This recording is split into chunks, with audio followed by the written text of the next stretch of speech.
क्या आपने कभी सोचा है कि सच्ची मुक्ति का मार्ग क्या है?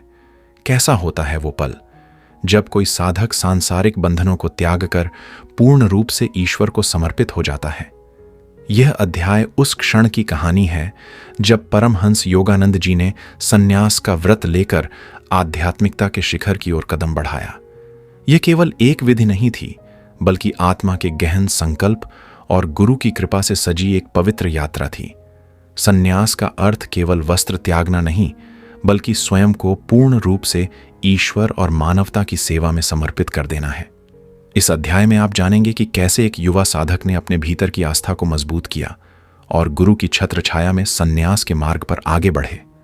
तो आइए इस प्रेरक यात्रा का हिस्सा बने और अनुभव करें वो क्षण जब एक साधक सन्यासी बनकर मानवता के कल्याण के लिए अपनी जीवन धारा को मोड़ देता है। गुरुदेव, मेरे पिताजी मुझसे बंगाल नागपुर रेलवे में एक अधिकारी का पद ग्रहण करने के लिए आग्रह करते रहे हैं, परंतु मैंने साफ मना कर दिया है।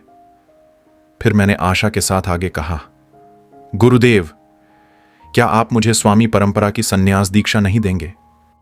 मैं अनुनय पूर्वक अपने गुरु की ओर देखता रहा। विगत वर्षों में मेरे निश्चय की गहराई की परीक्षा लेने के लिए उन्होंने मेरे इसी अनुरोध को कई बार ठुकरा दिया था, परंतु आज अनुग्रहपूर्ण मुस्कान उनके मुखमंडल पर आ गई। ठीक है, कल मैं तुम्हें संन्यास दीक्षा दे दूंगा। फिर शांत भाव से वे कहते गए, मुझे खुशी है कि संन्यास ग्रहण करने की इच्छा पर तुम अटल रहे। लाहिड़ी महाशय प्रायः कहा करते थे, अपने जीवन के वसंत में यदि तुम ईश्वर को आमंत्रित नहीं करोगे तो तुम्हारे जीवन के शिशिर में वे तुम्हारे पास नहीं आएंगे। प्रिय गुरुदेव, मैं आप ही की भांति स्वामी परंपरा में शामिल होने की अपनी इच्छा को कभी नहीं छोड़ सकता था। असीम स्नेह के साथ उनकी ओर देखते हुए मैं मुस्कुराया। अविवाहित पुरुष प्रभु से संबंधित बातों की चिंता में रहता है कि कैसे वह प्रभु को प्रसन्न करे, परंतु विवाहित पुरुष संसार की बातों की चिंता में रहता है कि कैसे वह अपनी पत्नी को प्रसन्न करे। मैंने अपने अनेक मित्रों के जीवन का विश्लेषण किया था, जिन्होंने कुछ आध्यात्मिक साधना करने के बाद विवाह कर लिया था। सांसारिक जिम्मेदारियों के सागर में कूद पड़ने के बाद गहरा ध्यान करने के अपने संकल्पों को वे भूल गए थे। प्रभु को अपने जीवन में द्वितीय श्रेणी का स्थान देने की मैं कल्पना भी नहीं कर सकता था। वे ही तो समस्त ब्रह्मांड के स्वामी हैं, जो जन्म जन्मांतर में मनुष्य पर वरदानों की वर्षा करते आ रहे हैं, और इस कृपा वर्षा के बदले में मनुष्य उन्हें केवल एक ही चीज दे सकता है, अपना प्रेम, जो देने या न देने की उसे पूर्ण छूट है। सृष्टि के अणु परमाणुओं में अपनी उपस्थिति को रहस्य के आवरण में छिपाए रखने के लिए अनंत उपायों की योजना के जो कष्ट सृष्टिकर्ता ने उठाए हैं, उसमें उसका केवल एक ही उद्देश्य हो सकता है। उसकी एक ही भावुक इच्छा हो सकती है कि मनुष्य स्वेच्छा से उसकी तलाश करे। प्रत्येक प्रकार की विनम्रता के कौन से मखमली दस्ताने द्वारा उसने सर्वशक्तिमत्ता के अपने वज्र हस्त को छिपाया नहीं है। अगला दिन मेरे जीवन का सबसे अविस्मरणीय दिन था। मुझे याद है कि कॉलेज से ग्रेजुएट होने के कुछ सप्ताह बाद ही, यह सन 1915 के जुलाई महीने का एक गुरुवार था, अपने श्रीरामपुर आश्रम के भीतर के एक बरामदे में श्री युक्तेश्वर जी ने एक श्वेत रेशमी वस्त्र को संन्यास धर्म के परंपरागत गेरुए रंग में डुबाया। जब वस्त्र सूख गया तो मेरे गुरु ने उसे एक सन्यासी के वस्त्र के तौर पर मेरे बदन पर लपेट दिया। किसी दिन तुम पश्चिम में जाओगे जहां रेशमी वस्त्रों को पसंद किया जाता है, उन्होंने कहा। उसी के प्रतीक स्वरूप मैंने तुम्हारे लिए परंपरागत सूती वस्त्र के स्थान पर यह रेशमी वस्त्र चुना है। भारत में जहां सन्यासी अपरिग्रह वृत्ति का व्रत लेते हैं, रेशमी वस्त्र परिधान किया हुआ स्वामी शायद ही कभी दिखाई देगा, परंतु अनेक योगी रेशमी वस्त्र पहनते हैं, क्योंकि रेशमी वस्त्र शरीर के कुछ सूक्ष्म प्रवाहों को सूती वस्त्रों की अपेक्षा अधिक अच्छी तरह से रोक कर रखते हैं। मुझे अनुष्ठान, संस्कार आदि के कर्मकांड में कोई रुचि नहीं, श्री युक्तेश्वर जी ने कहा। मैं तुम्हें विद्वत, कर्मकांड रहित पद्धति से संन्यास दीक्षा दूंगा। विविधिशा या संन्यास की आद्योपांत अनुष्ठान संस्कार युक्त दीक्षा में एक हवन विधि भी होती है, जिसमें प्रतीकात्मक अंत्येष्टि क्रिया कर्म, श्राद्ध आदि किया जाता है। दीक्षा लेने वाले शिष्य के स्थूल देह को मृत एवं ज्ञानाग्नि में भस्मीभूत माना जाता है। तत्पश्चात नवदीक्षित सन्यासी को एक महावाक्य दिया जाता है, जैसे अयम आत्मा ब्रह्म अथवा तत्त्वमसि अथवा अहम ब्रह्मास्मि। परंतु सादगी प्रेमी श्री युक्तेश्वर जी ने सभी औपचारिक विधियों को छोड़ दिया और केवल मुझे एक नया नाम चुनने को कहा। नाम चुनने का अधिकार मैं तुम्हें ही देता हूं, उन्होंने मुस्कुराते हुए कहा। योगानंद, मैंने एक पल सोचने के बाद कहा, इस नाम का अर्थ है ईश्वर के साथ मिलन, योग द्वारा आनंद। तथास्तु, तुम्हारे पारिवारिक नाम मुकुंदलाल घोष को छोड़कर अब से तुम स्वामी परंपरा की गिरिशाखा के योगानंद कहलाओगे। श्री युक्तेश्वर जी के चरणों में सिर नवाते हुए जब प्रथम बार उनके मुंह से मैंने अपना नया नाम सुना तो मेरा हृदय कृतज्ञता से भर उठा। कितने प्रेम पूर्वक उन्होंने अथक परिश्रम किया था ताकि बालक मुकुंद एक दिन स्वामी योगानंद में परिणत हो सके। मैं आह्लादित होकर श्री शंकराचार्य के एक लंबे स्तोत्र के कुछ श्लोक गाने लगा। मनोबुद्धि अहंकार चित्तानि नाहम न च श्रोत्र जिह्वे न च घ्राण नेत्रे न च व्योम भूमिर्न तेजो न वायुः चिदानंद रूपः शिवोहम न मृत्युर्न शंका न मे जाति भेदः पिता नैव मे नैव माता न जन्म न बंधुर्न मित्रम गुरुर्नैव शिष्यः चिदानंद रूपः शिवोहम अहम निर्विकल्पो निराकार रूपो विभुत्वाच्च। प्रत्येक स्वामी भारत में अनंत काल से सम्मानित संन्यास परंपरा से संबंध रखता है। इसका वर्तमान रूप में पुनर्गठन शताब्दियों पूर्व शंकराचार्य ने किया था और तभी से निरंतर अखंड रूप से आदरणीय आचार्यों की एक परंपरा इसके शीर्ष पद पर आसीन रही है। इनमें प्रत्येक आचार्य परंपराक्रम से जगद गुरु शंकराचार्य कहलाते हैं। शायद 10 लाख तक सन्यासी स्वामी संप्रदाय में हैं। इस संप्रदाय में प्रविष्ट होने के लिए एक शर्त यह होती है कि उन्हें किसी ऐसे पुरुष से ही दीक्षा लेनी पड़ती है जो स्वयं स्वामी है। इस प्रकार स्वामी संप्रदाय के सभी सन्यासी एक ही गुरु आदि प्रथम शंकराचार्य से जुड़े होते हैं। वे अपरिग्रह, सांसारिक संपत्ति में अनासक्ति, ब्रह्मचर्य तथा संघ प्रमुख या आध्यात्मिक प्रमुख की आज्ञा के पालन का व्रत लेते हैं। कैथोलिक ईसाई सन्यास संप्रदाय अनेक बातों में उनसे कहीं अधिक प्राचीन स्वामी संप्रदाय से मिलते जुलते हैं। स्वामी अपने नए नाम के आगे एक ऐसी उपाधि लगाता है जिससे स्वामी संप्रदाय की 10 शाखाओं में से किसी एक के साथ उसके जुड़े होने का परिचय मिलता है। इन 10 शाखाओं में या दशनामियों में एक शाखा है गिरि, जिससे स्वामी श्री युक्तेश्वर गिरि और उनका शिष्य होने के नाते मैं स्वयं संलग्न हूं। अन्य शाखाएं हैं सागर, भारती, पुरी, सरस्वती, तीर्थ, अरण्य, आश्रम, वन और पर्वत।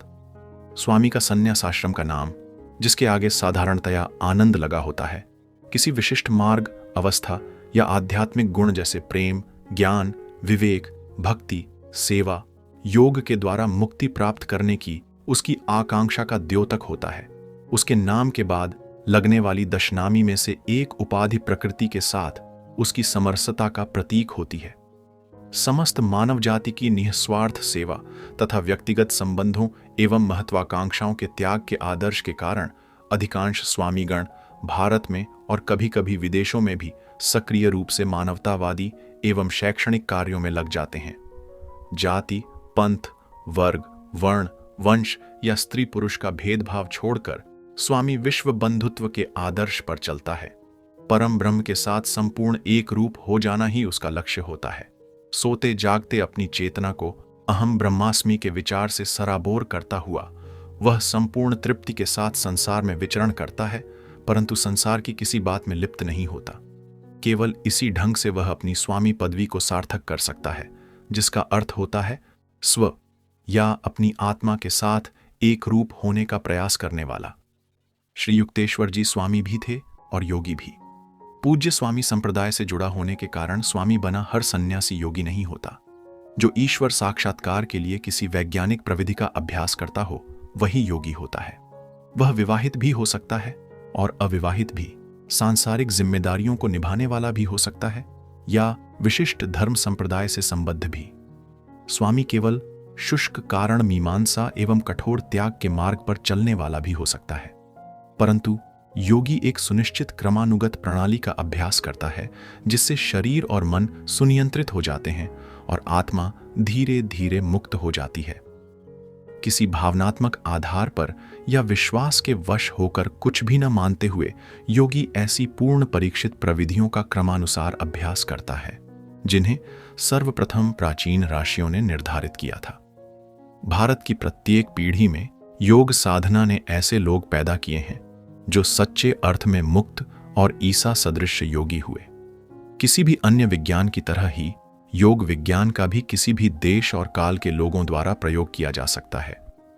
कुछ अज्ञानी लेखकों का यह प्रतिपादन पूर्णतः गलत है कि योग साधना खतरनाक है या पाश्चात्यों के लिए ठीक नहीं है।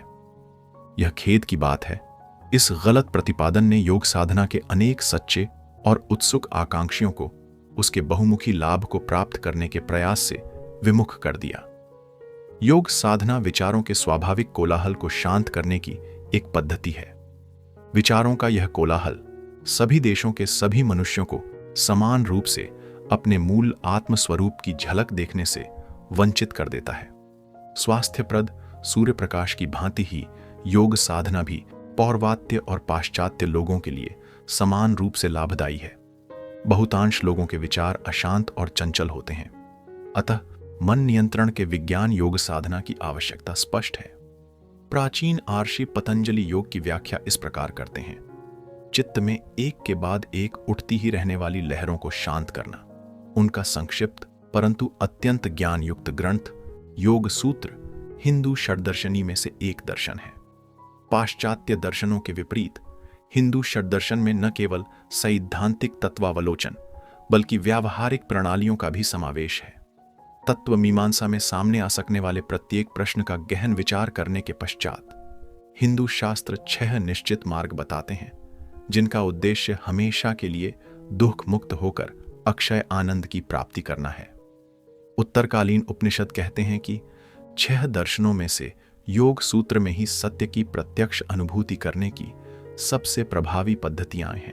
योग की व्यवहार योग्य प्रविधियों के अभ्यास से मनुष्य कल्पना के बंजर प्रदेश को हमेशा के लिए पीछे छोड़कर परम तत्व की प्रत्यक्ष अनुभूति करता है। पतंजलि की योग पद्धति अष्टांग योग के नाम से जानी जाती है। इसके पहले 2 अंग हैं। 1 यमः नैतिक सदाचार अहिंसा, सत्य, अस्तेय, ब्रह्मचर्य और अपरिग्रह का पालन, और 2 नियमः धर्माचरण, शौच, संतोष, तप, स्वाध्याय और ईश्वर प्रणिधान।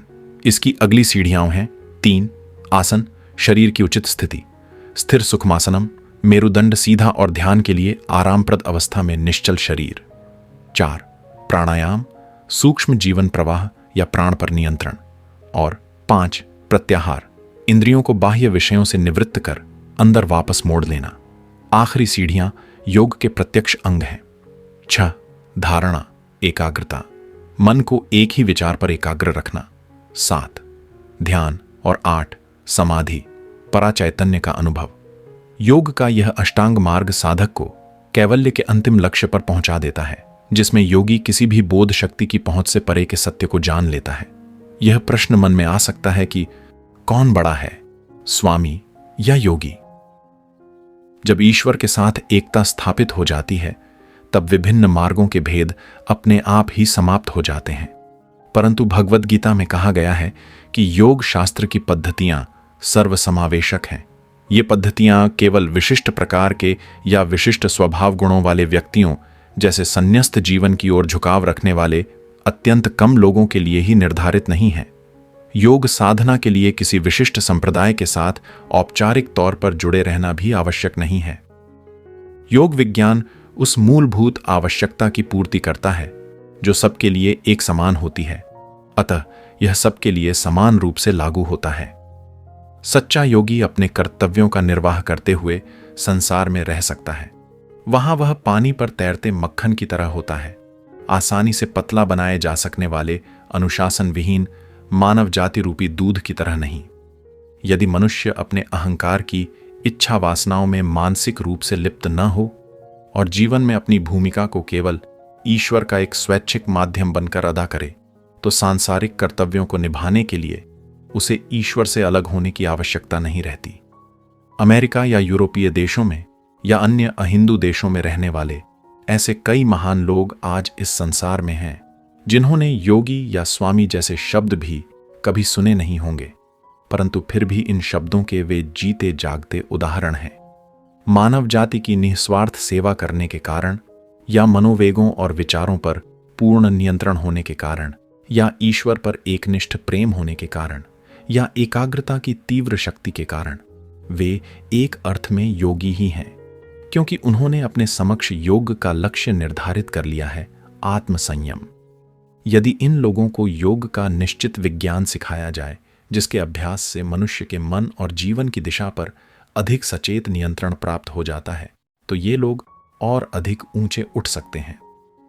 कुछ पाश्चात्य लेखकों ने योग शास्त्र के बारे में ऊपरी तौर पर गलत धारणा बना ली, परंतु इन लोगों ने कभी भी योग का अभ्यास करके नहीं देखा है।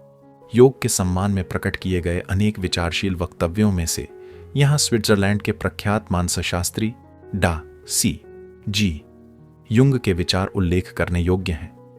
डा युंग लिखते हैं, जब कोई साधना प्रणाली अपने को वैज्ञानिक पद्धति कहकर प्रस्तुत करती है, तो पश्चिम में अनुयायी मिलने के प्रति वह निश्चिंत हो सकती है।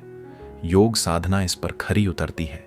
नवीनता के आकर्षण और आधी समझी गई बात के प्रति अनुभूत होने वाली जिज्ञासा के अतिरिक्त भी योग को अनेकानेक अनुयायी मिल सकने के अच्छे खासे कारण हैं। योग नियंत्रित अनुभूति की संभावना प्रस्तुत करता है और इस प्रकार तथ्यों की विज्ञाननिष्ठ आवश्यकता की पूर्ति करता है, और इसके अलावा उसकी व्यापकता और गहराई, उसकी श्रद्धास्पद आयु, उसका सिद्धांत और पद्धति जिसमें जीवन की हर अवस्था का समावेश है, इन सब के कारण योग स्वप्नातीत संभावनाओं का अवसर प्रदान करता है। प्रत्येक धार्मिक या दार्शनिक साधना में मनोवैज्ञानिक अनुशासन या मानसिक आरोग्य प्रणाली होती है। योग की विशुद्ध शारीरिक बहुविध पद्धतियों में शारीरिक आरोग्य भी शामिल है, जो साधारण व्यायामों और श्वास व्यायामों से कहीं अधिक श्रेष्ठ है, क्योंकि ये न केवल शारीरिक और वैज्ञानिक हैं बल्कि आध्यात्मिक भी हैं।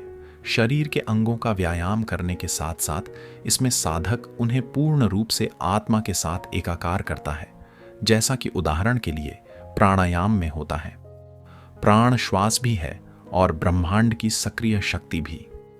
जिन धारणाओं पर योग आधारित है, उन धारणाओं के ज्ञान के बिना योग साधना विशेष प्रभावकारी नहीं होगी। यह साधना शारीरिक और आध्यात्मिक पहलुओं में असामान्य रीति से सामंजस्य स्थापित कर देती है। पूर्व में जहां ये संकल्पनाएं और पद्धतियां विकसित हुईं और जहां हजारों वर्षों की अखंड परंपरा ने आध्यात्मिक नींव तैयार कर दी है, मुझे पूर्ण विश्वास है कि योग शरीर और मन दोनों को इस प्रकार एकीभूत कर देने की सर्वांगपूर्ण समुचित पद्धति है कि उसके बारे में कोई शंका ही नहीं रहती। शरीर मन की यह युति एक ऐसी मनोवैज्ञानिक अवस्था उत्पन्न करती है कि उस अवस्था में अतीन्द्रिय अनुभूति संभव हो जाती है। पश्चिम में भी वह दिन अब निकट आ रहा है जब आत्मसंयम के आंतरिक विज्ञान की उतनी ही आवश्यकता महसूस होगी जितनी कि बाह्य प्रकृति पर विजय की।